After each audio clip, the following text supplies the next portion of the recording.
What is up, YouTube? It's RS Mario here, bringing you another anime season preview. Something I haven't done in what feels like a year. Probably was. So yeah, I mean, essentially what this video is I go through some of the anime from a given season. I put them into categories ranging from must watch to dark horse to give it a shot. You know, give it a shot meaning there's a lot of better stuff out there, but at least you're gonna give it a chance. Dark horse meaning the premise sounds really interesting, but it still doesn't sound as good as some of the stuff that you have to watch for the season. So yeah, we're gonna do this. Of course, you know, I need you guys to hit that bell. I need you guys to comment, because I like reading the comments. I like responding to the comments, as well as the comments help get the videos moving in the algorithm. This one's gonna need it because it looks like it's gonna be long. And of course, subscribe. So let's hop on into this. Of course, there's going to be a links down in the description to like timestamps. If you want to jump to a specific category or a specific show, you can do that. Let go. Can you give me one last kiss? Don't toy with me, Miss Nagatoro. So this one's gonna be interesting. Now, from what I've heard, this one's supposed to be our kind of like controversial show of the season. Every season has that one show that just kind of lights a fire under the woke people on Twitter. And this one might be it, because essentially it's about a girl by the name of Miss Nagatoro, and she is essentially bullying this kid, this guy that she likes. It's one of those, you know, oh, if he pushes you on the playground, it means he likes you type of things, except the sexes are switched. So the guy is the one that's the target of the bullying, and the girl is the one that's actually doing the bullying, you know. So a lot of people believe that it's gonna be caught up with that, you know, that, you know, oh, they're gonna see what she's doing to him and be like, this is horrible.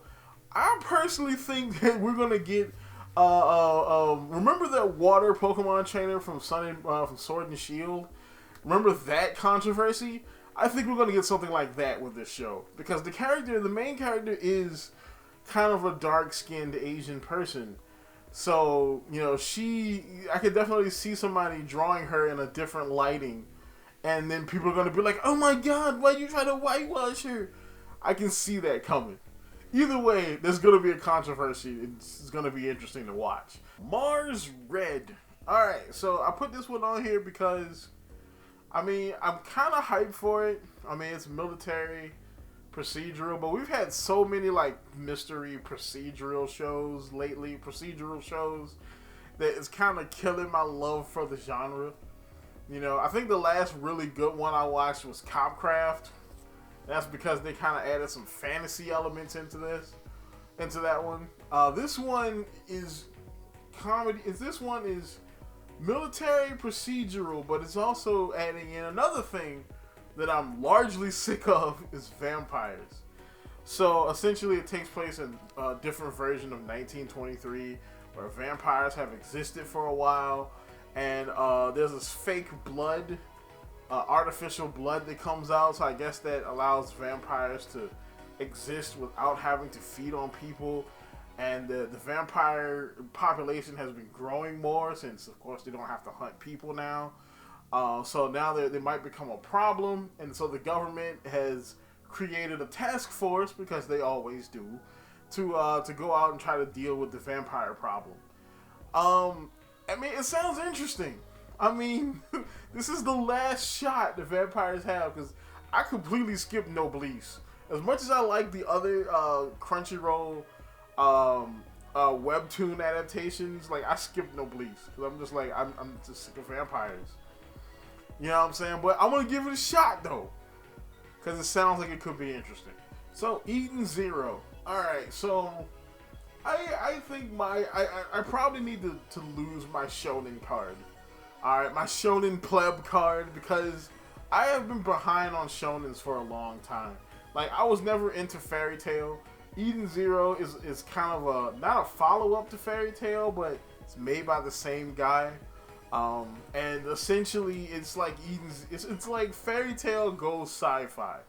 Essentially, even the main character kind of looks like the guy from Fairy Tail. But I never watched Fairy Tail. I didn't get very far in Black Clover. The only show that I've really been watching is My Hero Academia. So I'm gonna give this one a shot. Alright, you know what I'm saying? It's a brand new shonen, sci-fi.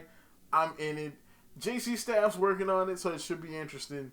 Let's go. Shadow House is essentially a mystery seinen about living dolls who clean up mysterious soot after their masters. And this soot is emitted from their masters, so I'm assuming their masters are also machines.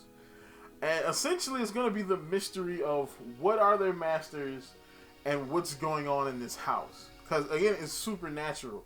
So it's not just tech and machines. It's also going to be some weird mystery shenanigans going on. And of course, I need some kind of suspensefulness between all of the comedy and the shonens going on this season and isekais. We need a little bit of suspense. So I added this one to the list. Joran, Princess of Blood and Snow. Okay, so this one's an interesting one. Alright, mainly because, again, it's more historical, like, you know, samurai, supernatural type of deal. But it also has a lot of, like, modern stuff in it, too. Like, so essentially, it's about, it's near the end of the Meiji era. And, the Tokugawa clan has complete control over Japan. And, you know, things are looking up for the samurai and samurai culture. But technology has just kind of exploded to where they have like freaking lifts, like the little shuttles and stuff. Shuttles, like, but can't really explain it. It's like rail cars, you know, that you know take you from one. The cities look pretty modern. All right, there's of course magic and like fantasy elements in there as well. It seems interesting, but the plot is essentially this: there is a kind of counter-revolutionary group looking to overthrow this peaceful technological Tokugawa shogunate, and they want to overthrow the entire thing.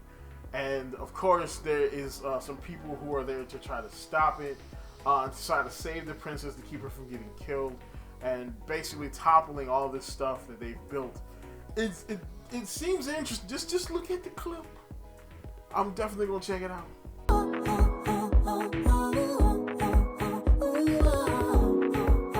So, Tokyo Revengers. Alright, so this show, I heard about the manga for this show like a couple years ago. I never read the manga, but I heard it was pretty good. I heard it's pretty popular in Japan, so it's finally getting an anime adaptation. Essentially what it is about a young boy who his girlfriend, the only girlfriend he's ever had, gets killed by a gang called the Tokyo Manji gang. And she gets killed by this gang, and you know, through some series of events, he ends up time traveling back 12 years. And so he's not only going to change his life, but he's going to get revenge on the gang for killing his girlfriend and saving her life all at the same time. More than likely also causing some damage, because time travel is never a clean thing. So it should be interesting. I don't know. I mean, usually when there's a popular manga in Japan, usually it is pretty good. So I'm going to give the show a shot. So this one I'm skeptical of. The Way of a Household Husband. Because the last show that was about the Yakuza, I got burned pretty hard by it. And that was the one where the Yakuza dudes, they fail their Yakuza master. And the only thing they can do is either get killed, or they have to go to Thailand and become like transgenders and make their own idol group. You know what I'm saying? So it's interesting. You know, that one failed so hard because the art design was essentially like a web comic. It was like a moving comic book. It wasn't like an actual anime. It wasn't a lot of animation. I see some of that from this show, even though it has an interesting premise involving the Yakuza. Essentially, it's about this Yakuza guy who, he was one of the big dogs, one of the leaders in the Yakuza, and he gets out of the game in order to have a family. And it's not going to be like one of those movies like, oh, he got out of the game, but they pulled him back in. He's got to go all John Wick. He's got to get a gun and kill some people. Like, no, this is literally just him doing day-to-day household husband stuff. Like the laundry and going to the store. This is going to be hilarious. If they do it good, hopefully the art design is good. I just want it to be animated. Alright, just please, just animated Netflix. You have billions of dollars. Kick these people some money to animate this junk. So Vivy, the Fluorite Eyes song? Vivy, the Fluorite Eyes song. Okay. So this one is the new thing from Studio Wit. So this is original from Wit Studio. And essentially, it's about an AI named Vivy who essentially works in a theme park as kind of like a host to make people happy. And another AI named Matsumoto comes from 100 years in the future to help prevent a war between AI and humanity. So this is literally anime with Studio Terminator with waifus. You know I'm gonna watch that, okay? Waifus, Terminator, I'm in this. You know what I'm saying? And it's got Wit Studios, so you know it's gonna be eyeball bleeding good to look at. So, Odd Taxi is like one of the most odd anime presentations I can think of. So essentially, take anthropomorphized people, right? Like think B&A or like B-stars, and you have them. Imagine this: the main character is a guy by the name of Kodakawa. So he's a taxi driver. He's a miserable taxi driver. He has no friends. He has one friend. He drinks a lot. He has no relatives. And essentially, he has to solve a mystery, all right, involving the weird people he takes in his cab. Like there's a nurse who has something to hide. There's a comedy group that's not really funny. You know, he just has a cast of weird people that he had, customers, and they're involved in some sort of mystery that he has to solve. And that's really the synopsis. I'm like, it's interesting because it's coming from like the people who make Pokemon.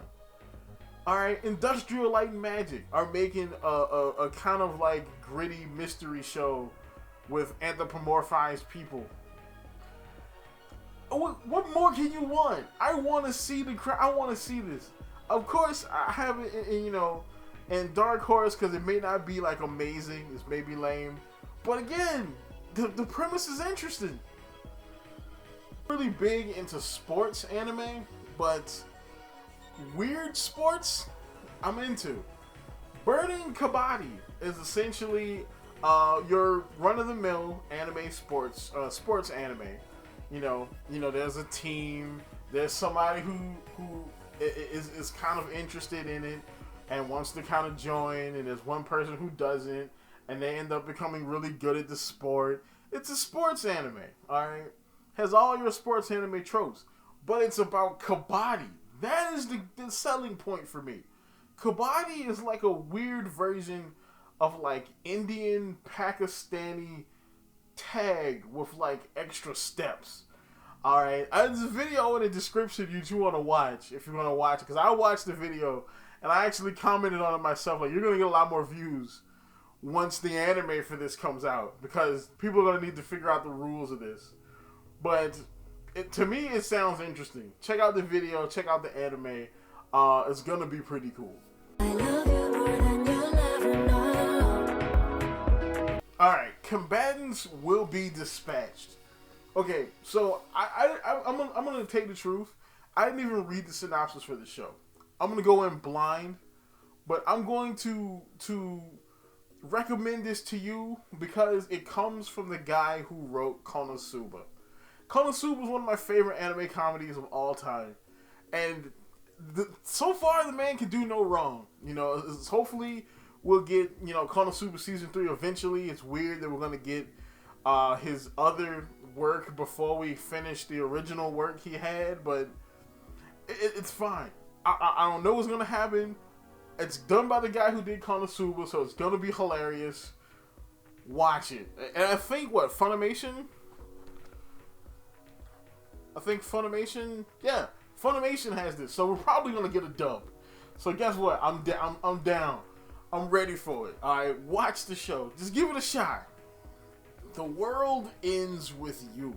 All right, so if you were not a big fan of RPGs back in the DS days, you probably don't know the significance of that title.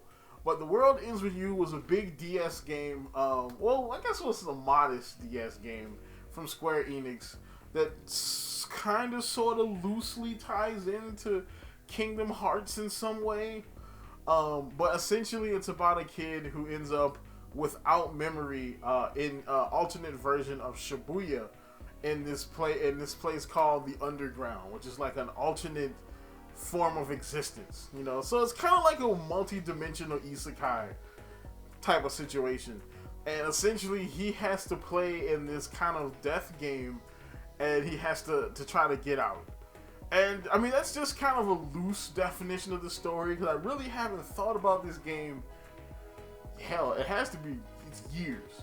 But I mean, I'm interested, you know what I'm saying? Because I kind of want to see more from the game. I heard a rumor that we might be getting a sequel, so maybe this is going to tie in some way, or maybe this is a refresher to that story. But I'm hyped, you know what I'm saying? The World Ends With You this spring. Please, anime gods, let Funimation or Crunchyroll or somebody license this show. But it is Cestvs the Roman Fighter. So, this one, if I'm not mistaken, is also based off of a manga.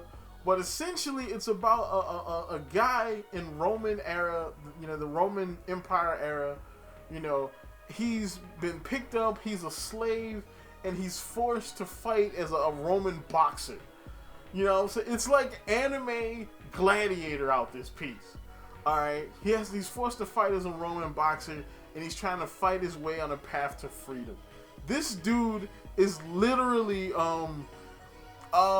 Maximus from the daggone Gladiator movie. It's anime Gladiator. We have anime Gladiator and anime Terminator in the same season. This season is gonna be freaking lit, man. I just hope somebody licensed this so that we can get a dub and DVD distribution, because if this is good, I'm probably gonna buy this jump. Like, this is probably gonna be one of those anime that goes to the collection. So this is 86. Alright, so an A1 Pictures joint. Essentially, this one follows the story of Spinnin and Lena. So Shin and Lena. And essentially, what's happening is there's a war between two empires. One empire creates some unmanned drones to do a lot of their, you know, their combat and attacking to keep their people from dying in the war. So the other empire formulates some unmanned drones of their own, and they created what they call a bloodless war, which doesn't really exist, because of course the drones are going to attack civilian targets eventually, you know, and of course maybe if they attack military targets that actually have people in them because they're building things like the drones, there's no such thing as a bloodless war. Of course, the real crux of the show is that this military, this empire that created their own after this one, their drones aren't unmanned. So there are 85 republics under the empire. The 86th, all those people have been denied their humanity, and they are the ones piloting the drones. So these people are not considered humans. So this way they can technically say that their drones are unmanned because the people driving them aren't considered people. Wow. Okay. All right. The political implications of that, it sounds really interesting, but it sounds like it's going to be sad though, because they literally say, and I quote, "The farewell story of the severe and sad struggle of these two begins." So they're probably gonna die. I've been waiting so long to do this again.